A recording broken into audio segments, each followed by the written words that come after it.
Binarun sepi ning wedi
Sapa bisa aranono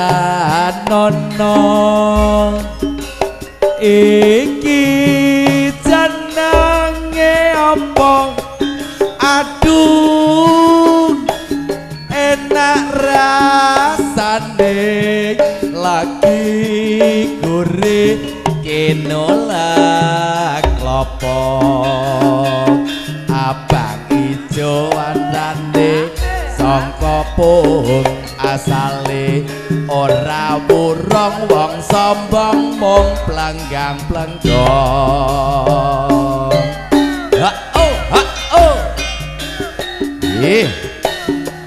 Soko sangare bergoyang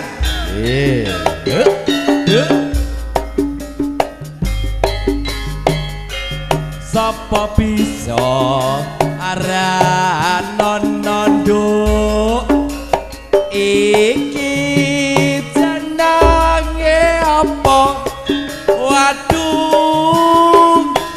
enak rasane lagi goreng kenolak klopo abang ijo warnane sangka pung asale ora burung wong sombong mung plenggang-plenggong iya nggih Pak Jas rada kempling iya masih bersama Pak Jas nggih mugi-mugi anggenipun gadah damel pinaringan tur timpah rezeki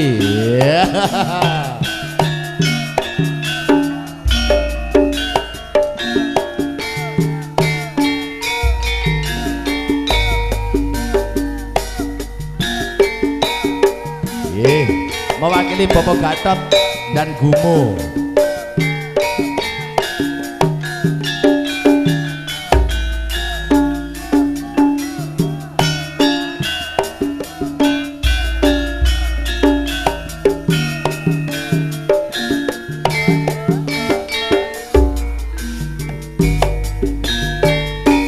ndak undi Mbak Ayu badhe tindak undi tidak wae ora numpak taksi kewean apa ora wedi timbang nganggur kakut gelem ngancani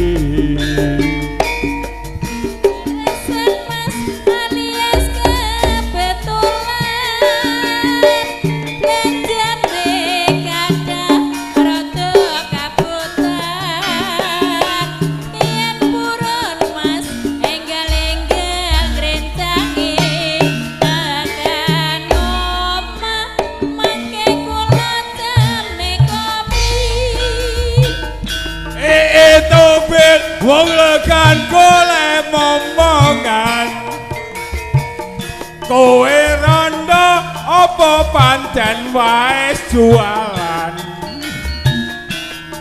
ampun gelo mas sampean ampun kuciwa kula rondo jalaran ditinggal lunga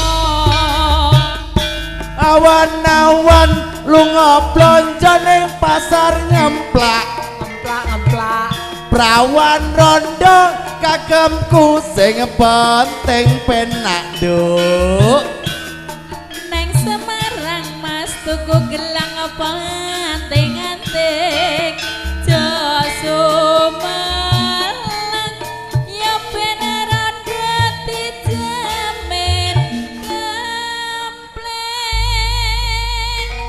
iya pancen kempling lho Pak Jas nggih nyuwun pangapunten kunjuk halo Kang Bedun menawi bawa monggo dikewawu request tenggula monggo penjalan mriki dikawarono langsung nggih ngladeni cah ganteng iki sing nggih tamba kangen nggih sangut turungko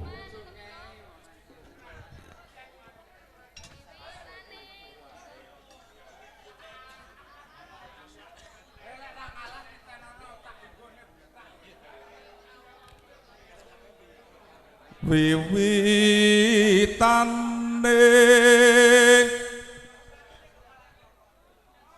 anderek sang peke priya bagus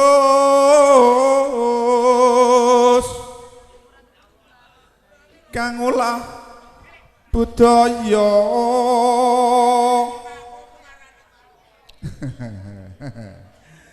sowan menyang kutha gedhe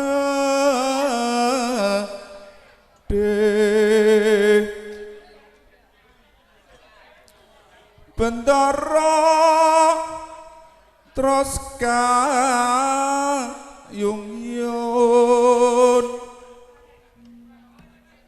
selendang kuning isik penak rungonmu Surapati apik wis deyek kang saking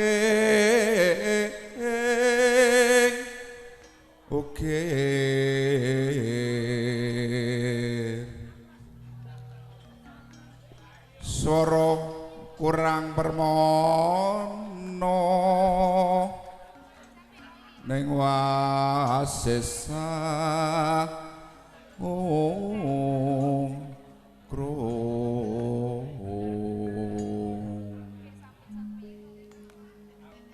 angungrung marang bendara Diasulistya pijer ngencangake alis terus tresno sesideman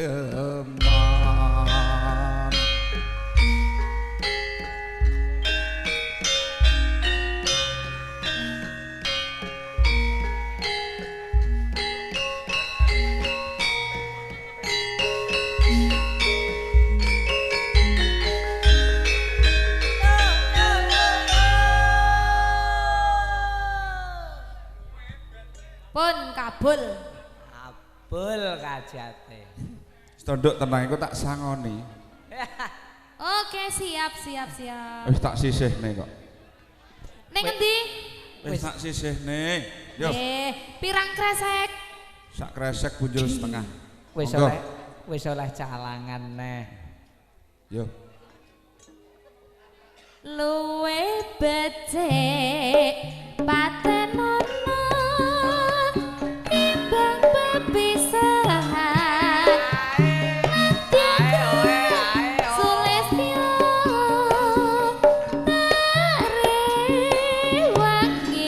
samudana marang kulawarga garwa lan praputra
Monggo ingkang Sugeng ngersakaken. rawuh Bapak Ingkang ngersakaken. Patris Pak saking Jamat. Magetan saken anggenipun palenggahan.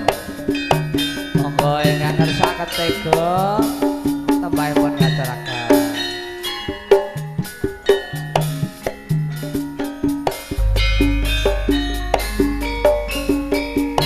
Kebangetan urip iki saben dina bojo ngrusati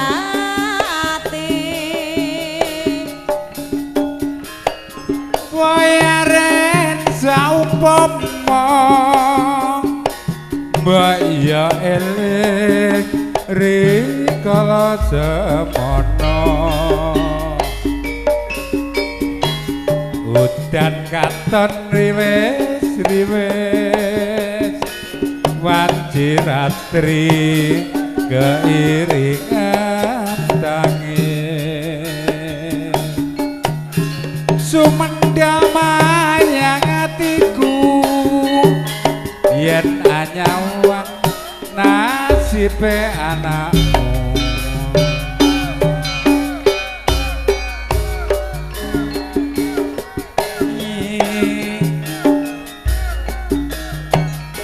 esok mulai wengi saiki kowe tega tegelangon jati apa wis pancen nasibku yen sliramu ninggalke awakku kowe kena tega aku nanging aja tega karo anakmu asik nasibe wong ki ra kena diduga Nasib ya Pak yo Jamat. Kang Sip masih bersama Sukosari bergoyang Nasib kene ritek ya dilakoni Pak Jamat sik ning. nggih Mas Eko Nah, ya ora ngerti besok lek menawa dadi mulya. sosok dadi melarat sosok dadi sugih Nah,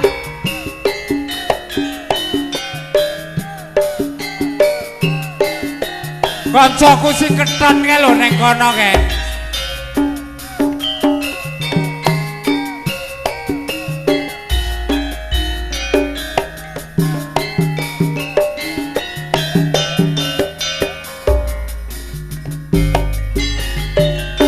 pindho wewayangan uripe manungsa caritane manodhalang sing lakone kanane donya pancen warna-warna ana awan ana bengi wis gandenge apa pancen dadi cobaning pasti saben dina mung rekoso tak lakoni golek pangan sapuluhan turut dalan mikir nasib sing ora karo-karuan nasib buka tula-tula aduh ibu paringa bregah bandunga nasib kelara nasibku aduh bapak nyuwun tambahi pangestu tak pasrahke kabeh iki marang Gusti muga-muga mentase lelakon iki aku percaya yen nasib bakal rubah diparingi rezeki kang turah-turah monggo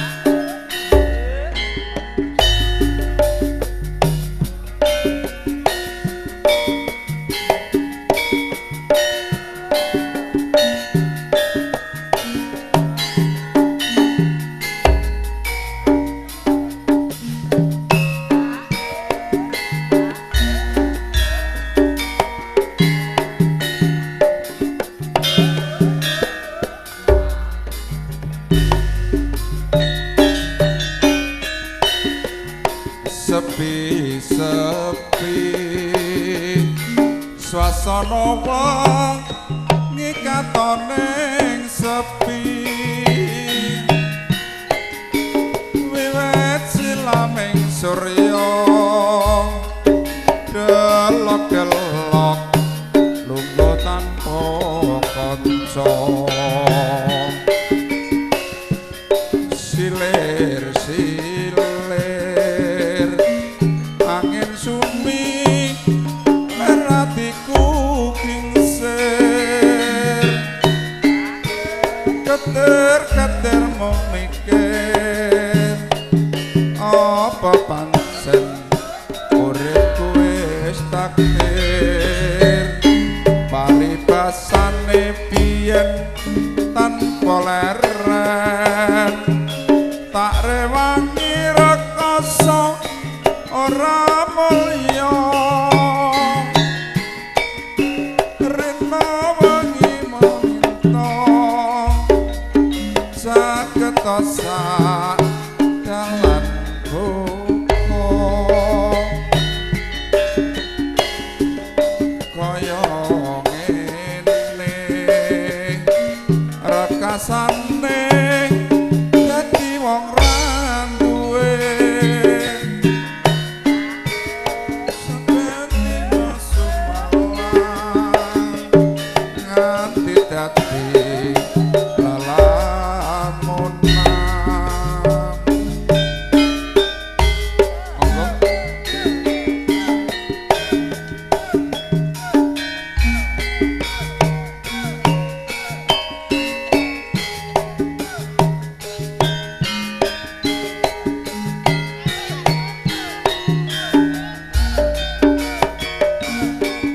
ya opae ngewangi gawe genjot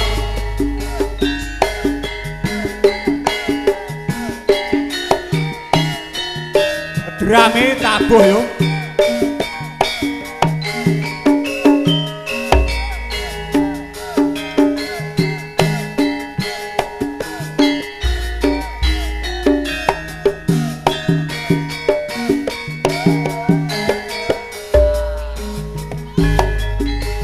yo rame-rame padha mirengake seni karawitan Surya Laras iku jenenge Adi Mas Senun iku pembalunge Bapak Sarlin iku dadi pengendange Surya Laras Oke. Surya Laras Oke.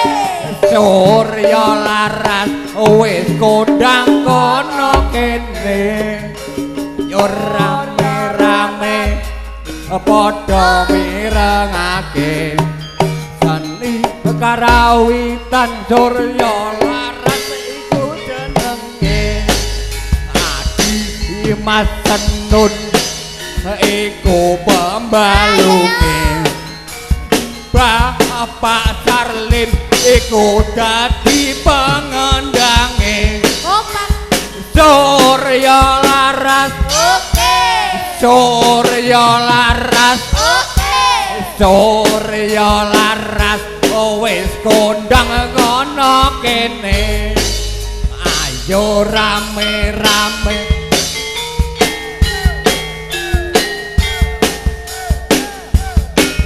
Sidarada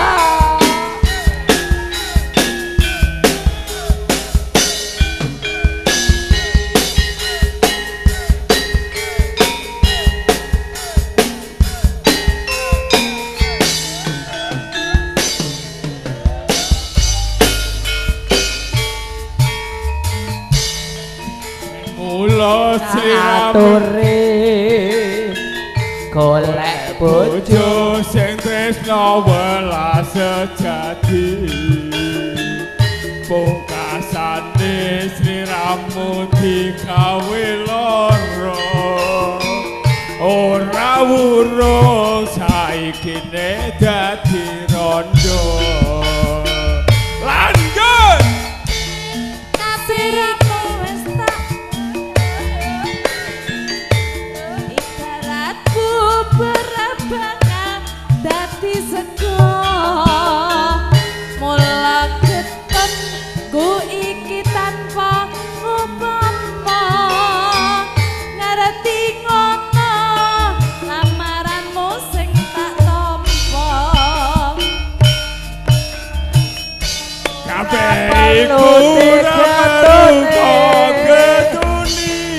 kangge ngombe. Biyen aku sago ngenteni kowe lan aku muga dadi jojone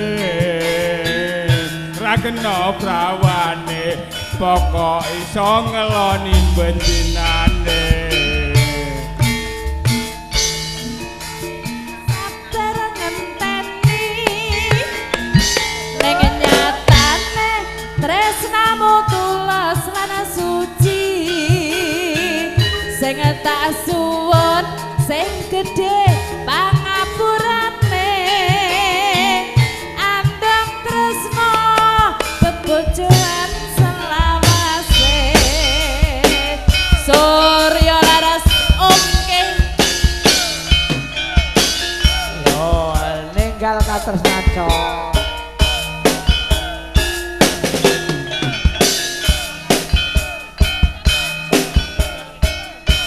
ninggal katresnan pangundutanipun Sari Laut Trenggalek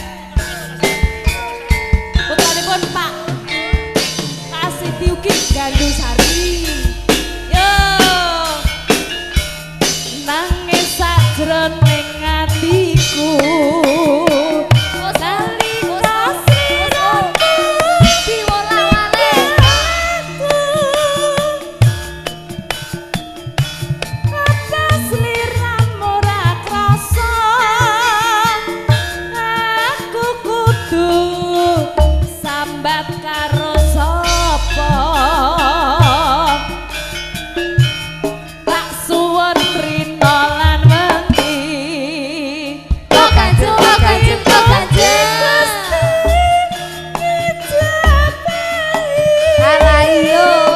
kalah iyo sakapan panggonmu bali bisa kupon kaya duwe nguni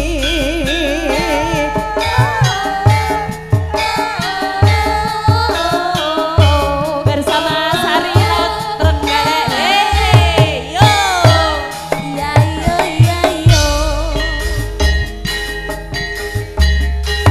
tanana pindenana tak enteni ning pucuke tresno Masuk Yul. Belum nang kebebasane mung katon-katon sliramu wae Sari Laut Trenggalek pawelingku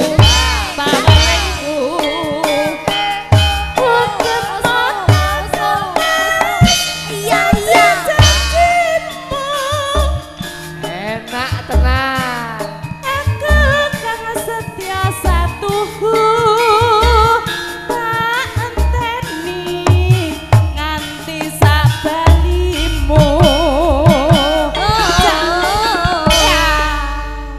Sari Laut Trenggalek Aku mesakne Hardi jan nganti kaya ngono jogete.